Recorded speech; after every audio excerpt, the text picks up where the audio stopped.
Madam, kamusta? Hello! Bilis pala nito kausap.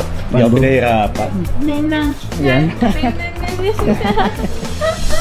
What's up guys? Another watch na naman tayo ngayon guys. Meron na naman tayo another client for today. Nasa parking na daw siya, nagpapalay na. Nagbebenta na naman ang watch. Wala nang bumibili sa akin ngayon. Lahat nagbebenta na sa akin. Bakit kaya no? Alam na akong pera. Tingnan natin, nantayin natin si client ko. Tayo guys, pasok tayo. Nandiyan sa client. Let's go. Madam, kamusta? Hello! Welcome to Gentry Timepieces. Guys, si Madam Charlotte Winter. Ano na naman yan? Ito siya. So wala siyang papers, no? This is a Datejust Roman dial, two-tone, white Roman dial siya. Babae. Any price in mind? Hindi ko alam, wala akong idea kung magkano siya. Pero nung pina-check ko, nasa 250. Maniwala dun. Kano? 250? Ganun. Oh, birthday ko.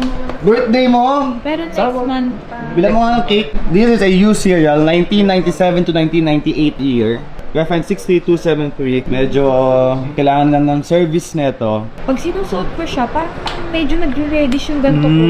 Ano kaya yun? Ganun kasi kapag peke eh. Joke lang. Hindi ever pa ito nasa service, no? Hindi ko alam talaga eh. Yes, alatang ano na eh. Makita mo very thin na din lahat yung mga sides niya. Medyo okay pa naman yung ano niya, yung links niya. Kasi ang problema dito, it's ano eh, watch lang talaga eh, watch only eh. Gano'ng katagal na sa'yo to? If you don't mind me asking. 2 years. 2 years. Hindi tinitingnan ko kasi kung what is the best price I could offer you. Sa akin, ang lumalabas mo talaga sa akin, the best I could offer you, 150. Kasi I'm gonna take the risk eh. Hindi ko pinarat kasi sinabihan ka na ni Mark. Sabi ni Mark sa akin, baratin mo. Joke lang.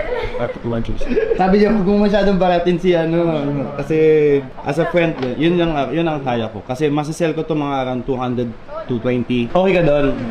Bilis pala nito kausap. Hindi kayo pinahirapan. Hindi ako pinahirapan. Kapapahirapan yan. Oy, hindi daw ako kapahirapan. Sige madam, done deal. 150. I'm gonna get. Thank you madam. 150,000 pesos for a Rolex Datejust 31mm. Thank you Madam Charlotte. It's a pleasure. Always.